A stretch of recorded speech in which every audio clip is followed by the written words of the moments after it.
এরকম একটা জায়গায় আছেন যেখানে মেকানিকের সব আশেপাশে নাই এবং কাকে ফোন দিয়ে আপনি হেল্প পাবেন না, সেখানে যদি একটা ক্লাচ কেবল ছিঁড়ে যায় সেটা খুব ডিফিকাল্ট হয়ে যাবে রিকভার করা।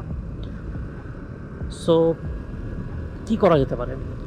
আমরা যারা লং ট্যুরে যাই তারা আমাদের সাথে ট্যুরের মধ্যে আমরা ব্যাগটাই যখন ক্যারি করি ছোট দুইটা জিনিস ক্যারি করতেই পারি। সেটা হচ্ছে একটা ক্লাচ কেবল এবং ক্লাচ কেবল চেঞ্জ করার জন্য দুইটা টুলস, তার মধ্যে একটা স্প্যানার থাকবে এবং একটা স্ক্রু ড্রাইভার, আর কিছু লাগবে না। তো as we are using a Yamaha bike, আমরা ইয়ামাহার একটা ক্লাচ কেবল ইউজ করবো ডেফিনেটলি, বিকজ এক একটা বাইকের ক্লাচ কেবল এক এক রকম থাকে। এবং যখন আমরা চেঞ্জ করবো জিনিসটা চেষ্টা করবো ছায়া জায়গায় চেঞ্জ করতে, বিকজ এখন বাংলাদেশে অনেক গরম। আমরা যারা মোটরসাইকেলে সোলো রাইড করি বা গ্রুপে রাইড করি তাদের একটা সমস্যা থেকে যায় যে হাইওয়েতে রাইড করার অবস্থা অনেক সময় ক্লাচ কেবলটা ছিঁড়ে যায়। এটা অনেক ক্ষেত্রে হতে পারে। নাম্বার ওয়ান হচ্ছে ক্লাচ কেবল যদি প্রপার লাগানো না থাকে, নাম্বার টু মেনটেন না করলে, এবং over the time wear and টেয়ারের কারণে অনেক সময় ক্লাসের যে কেবলটা থাকে নষ্ট হয়ে যায়।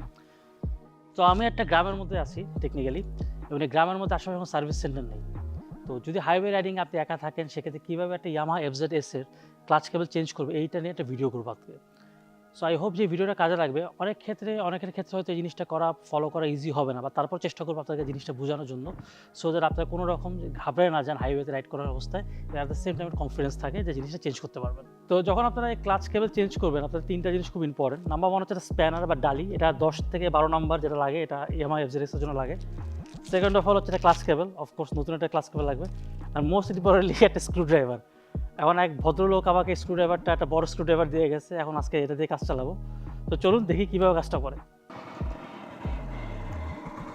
ফার্স্টে নিচের নাটটা লুজ করতে হবে, ঠিক অ্যান্ড ফাস্ট। তারপরে উপরে একটা থাকবে, এটাও লুজ করতে হবে, লুজে না কেন।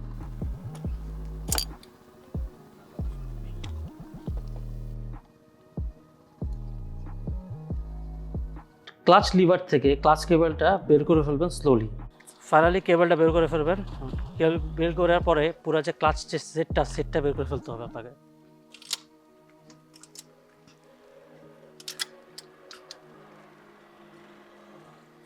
এই জায়গাটা একটু ক্রিটিক্যাল, একটু কেয়ারফুল হওয়া লাগবে যে আপনার অন্য যে কেবল আছে কেবলগুলো মাঝখানের জন্য আপনি ক্লাচ কেবলটা সুন্দর করে বের করতে পারেন। হেয়ার ইট ইজ, এটা কোনো কাজের না, সেটা আমি ফেলাই দিতে পারেন আপনি। না, যেখানে সেখানে ফেলবেন না, এটার ব্যাগে করে নিয়ে যাবেন এবং ডাস্টবিনে বা কোনো একটা ভালো জায়গায় ফেলবেন। নতুন ক্লাচ কেবল যখন আপনি ইনস্টল করবেন সবার আগে খেয়াল রাখবেন যে আপনার ক্লাচ কেবলের যে কভারটা, যেটা ডাস্ট কভার অনেক সময় বলে, এটার জন্য আপনার ইনস্টল করতে না ভুল করেন।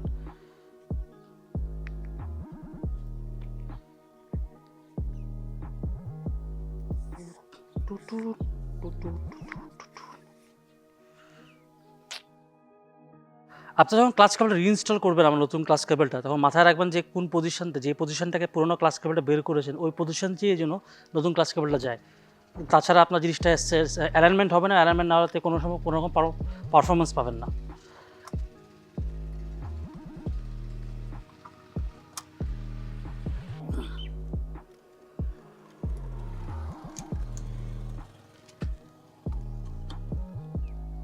এই যে ক্লিপটা আছে, ক্লিপটাকে মেক শিওর করতে হবে ঠিক করে যেন এটা নিচে থেকে নামানো থাকে, না তো এই যে কেবলটা আছে কেবলটা যে কোনো সময় পুল করলে ক্লাচ পুল করে ছিঁড়ে যাবে। ফাইনালি এই যে গ্রুপটার মধ্যে কেবলটা আপনার একটু কষ্ট করে ইনস্টল করতে হবে। ডান।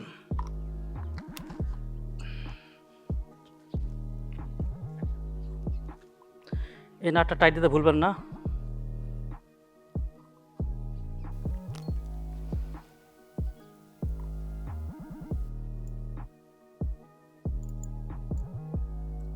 এবং যেই দুটো নাট ফার্স্টের দিকে লুজ দিয়েছিলেন ওই দুটো নাটই লাস্টের দিকে আপনাকে টাইট দিতে হবে টু এনশিওর যে ক্লাচ কেবলটা ঠিক করে আসে।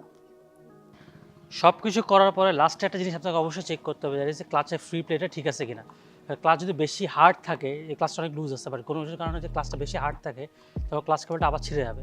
অনেকে আবার একটু হার্ড ক্লাচে বাইক রাইড করতে পছন্দ করে, তারা আপনাদের নিজেদের ক্লাচ সেটআপের মতো সেটা করে নেবেন। বাংলাদেশে ইয়ামাহার অফিসিয়াল ডিস্ট্রিবিউটর রয়েছে এশিয়া মোটরস লিমিটেড। পুরো বাংলাদেশ জুড়ে তাদের 50টিরও বেশি অফিসিয়াল সার্ভিস সেন্টার এবং সেলস পয়েন্ট রয়েছে। এই সার্ভিস সেন্টারগুলো থেকে আপনি সবসময় ইয়ামাহার জেনুইন স্পেয়ার পার্টস পাবেন।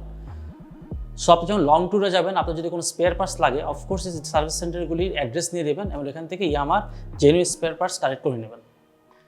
সব কিছু করার পরে ক্লাচের ফ্রি প্লেট আপনি চেক করে নেবেন, বিকজ ক্লাচটা যদি কোনো কারণে বেশি হার্ড থাকে সেখানে কেবলটা আবার ছিঁড়ে যেতে পারে, এবং তার থেকে বড় সমস্যা হচ্ছে ক্লাচ প্লেটটা তাদের পুড়ে যেতে পারে। সো সব কিছু করে যখন শেষ হয়ে যাবে, আপনি নিকটস্থ সার্ভিস সেন্টার বা কোনো একটা মেকানিক শপে আবার চলে যাবেন, যে সব কিছু রিচেক করে নেবেন। কারণ অনেক সময় নাট লুজ থাকতে পারে, নাট বেশি টাইট থাকতে পারে। এবার অ্যাট দ্য সেম টাইম আমরা যখন কেবলটা ইনস্টল করি অনেক সময় ঠিক করে ইনস্টল নাও করে নিতে পারি।